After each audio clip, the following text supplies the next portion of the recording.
kishte thirrje të jashtëzakonshme, por në këto momente në jetën e tij mungoi kush? Kufiri. Pse jo pak të krishterë nuk vendosin kufi të shëndetshëm në jetën e tyre? Një nga kufit që unë kam vendosur në jetën time është mos u thoj në makinë me një grua tjetër përveç vajzës time, gruas time, mbesës time tani, Ana Sofisë së vogël, edhe motrës time, dhe nënës time kur ajo ishte gjallë. Jam në emisione televizive, përfundon emisioni qëllon që ka gra dhe burro në emision panel. Mund të jenë profesor, mund të jenë profesore, mund të jenë antar parlamenti, mund të jenë antare të parlamenti. Ka ndodhur që ka pas gra që në fund të emisioneve më kanë thënë, pastor, a mund të vim me ty në makinë? A mund të vim me ty në makinë për të ardhur në qytet, sepse ndodh që emisioni është në Kashar, në Top Channel, ose është në një studio larg qytetit. Dhe i kanë thënë që më vjen keq, por nuk është e mundur. Jam përpikur që ta devijoj, domethënë, mënyrën, por nëse ka qenë shumë e drejtë për drejtë, kam thënë, më vjen keq, nuk është e mundur.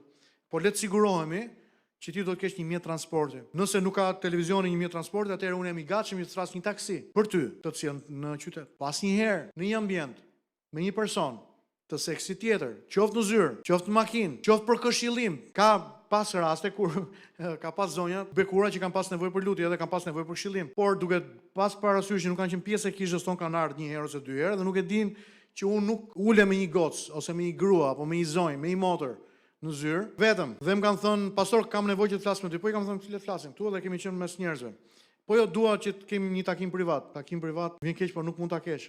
Edhe ka pas njerëz që janë ndier keq, janë ndier të refuzuar. Janë përpikur t'i shpjegoj dhe t'i them që në takim do të jetë Linda, nëse nuk është Linda, atëherë do të ulesh ti me 2-3 motra të tjera, edhe do flasësh për këtë çështje ose do të jemi në një grup njerëzish për të folur dhe për të lutur bashkë. Këto janë kufi që për disa persona nuk kanë kuptim, por për mua në nivelin për të ruajtur martesën dhe për të ruajtur integritetin e asaj që unë bëj, jam i detyruar që të vendos disa kufi, të cilët unë i konsideroj kufi të shëndetshëm në jetën time, e disa kufi të tjerë. Këto kufi Noeu nuk i vendosin në jetën e tij. Këto kufi jo pak pastor nuk i vendosin në jetën e tyre. Pra aty ku nuk ka kufi, rrëshqitja, rrëzimi mund të jetë çështje kohe.